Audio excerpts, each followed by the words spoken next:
তেলের ট্যাঙ্কারের সঙ্গে বাইক আরোহীর মুখোমুখি সংঘর্ষে প্রাণ গেল দুই যুবকের। ঘটনাটি ঘটেছে গাজলের 22 মাইলের মুদিপুকুর এলাকায়। স্থানীয় সূত্রে জানা যায়, বাইক আরোহী গাজল থেকে দেওতলার দিকে যাচ্ছিল এবং তেলের ট্যাঙ্কারটি বালুরঘাট থেকে মালদার দিকে যাচ্ছিল। যাওয়ার পথে গাজলের 20 মাইলের মুদিপুকুর এলাকায় দুর্ঘটনাটি ঘটে। ফলে একজন সেখানেই স্পট ডেথ হয়ে যায় এবং আরেকজনকে স্থানীয় বাসিন্দারা তড়িঘড়ি উদ্ধার করে গাজল স্টেট জেনারেল হাসপাতালে নিয়ে যায়। হাসপাতালে কর্তব্যরত চিকিৎসকরা তাকে মৃত বলে ঘোষণা করে। বাইক আরোহীর বাড়ি গাজলের দেওতলা অঞ্চলের নন্দীপুর গ্রামে। মৃত দুই ব্যক্তির নাম লিটন মণ্ডল, বয়স 18 বছর, ও পলাশ মণ্ডল, বয়স 23 বছর। মালদার গাজল থেকে শামীম রেজার রিপোর্ট। প্রতিদিনকার মতো আমরা এখানে চা খেতে আসি। হ্যাঁ, চা খেতে এসে দেখছি এখানে বসে আছি। ওই দিক থেকে একটা বালুরঘাট থেকে একটা গাজলের দিকে ওয়েল ট্যাঙ্কারের গাড়ি আসছে, আর এই দিক থেকে দুটো ছেলে বাইক নিয়ে গিয়ে সামনাসামনি ধাক্কা। তারপরে ওই দুটো ছেলে ওখানেই অন স্পট ডেড হয়ে যায়। কোন দিকে যাচ্ছিল ওই ছেলেগুলো? ছেলেগুলো যাচ্ছিল ওই ইয়ের দিকে, দেওতলার দিকে। ওদের বাড়ি দেওতলা নদীপুর। আর গাড়িটা কোথা থেকে আসছিল? গাড়িটা আসছিল বালুরঘাট থেকে, বালুরঘাটের সাইড থেকে। কোন দিকে যাচ্ছিল? এই গাজলের দিকে যাচ্ছিল।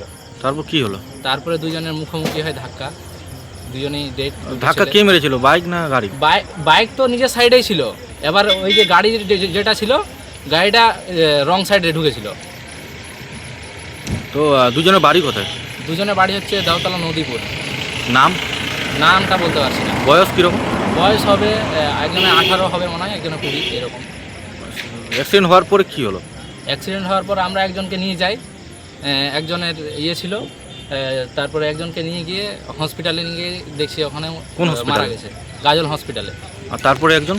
তারপরে যে ড্রাইভার ছিল ও ওখানেই মারা গেছিল। যে চালাচ্ছিল? যে চালাচ্ছিল আর কি, সামনে ছিল যে। আর পিছনে একজন ছিল, ওর কিছু দম ছিল, তো ওকে নিয়ে গেছিলাম হসপিটালে। তোমার বাড়ি কোথায়? আমার বাড়ি এখানে 21 মাইলে। নাম? আরশাদ হোসেন। দোকান আছে, আমি কাস্টমারকে চা দিতে গেছি, আর যে ডাম্পারটা আছে ও খুব রানিংয়ে গাজলের দিকে যাচ্ছে, আর দুটো ছেলে গাজলের এদিক থেকে যাচ্ছিল দেওতলার এই সাইডে। এরাও কিন্তু নিজের সাইডে আছে, ওদের কোনো দোষ নাই। পুরোটা দোষ হচ্ছে ডাম্পারওয়ালা। এ পুরো একটা লরিকে ওভারটেক করার জন্য পুরো রানিংয়ে গাড়িটা আসছে, আর রং সাইডে চলে গেছে। মানে বাম সাইডে আছে বাইকওয়ালা, ও ক্রস করে আসছিল, ওভারটেক করে ও বাইকওয়ালার সামনাসামনি হয়ে গেছে। তারপর কি হলো? তারপরে একটা তো সঙ্গে সঙ্গে একটা ডেথ হয়ে গেছে, মানে মাথা ফ্র্যাকচার হয়ে গেছে। আর একটা একটু নিঃশ্বাস ছিল। যে ছেলেগুলো চা খেচ্ছিল আমার কাছে, ওই ছেলেগুলো তাড়াতাড়ি গিয়ে উঠায় হসপিটালে নিয়ে যেতে যেতে ওটাও মারা। যে গাড়ি অ্যাক্সিডেন্ট করেছে কি গাড়ি ছিল? তেলের ট্যাঙ্কার। কোন দিক থেকে আসছিল? ও বালুরঘাটের দিক থেকে গাজলের সাইডে যাচ্ছে। আর বাইকটি? বাইকটা গাজলের দিক থেকে ও দেওতলা যাচ্ছিল। বাইক আরোহীদের নাম? বাইকওয়ালার নাম জানি না। বাড়ি আমিও সঠিক জানি না, কিন্তু দেওতলা বলছে। বয়স কীরকম হবে তাদের? বয়স মোটামুটি 28-26। তারপর তাদেরকে কি হসপিটাল নিয়ে যাওয়া হয়েছিল? পরে হসপিটাল একটাকে নিয়ে যাওয়া হয়েছিল, আর একটা এখানেই সঙ্গে সঙ্গে ডেট হয়ে গেছে। ওটাকে পুলিশে এসে নিয়ে। কি নাম আপনার? আমার নাম অভিরাম মা। বাড়ি? মতিপুকুর। এটা জায়গাটার নাম কি?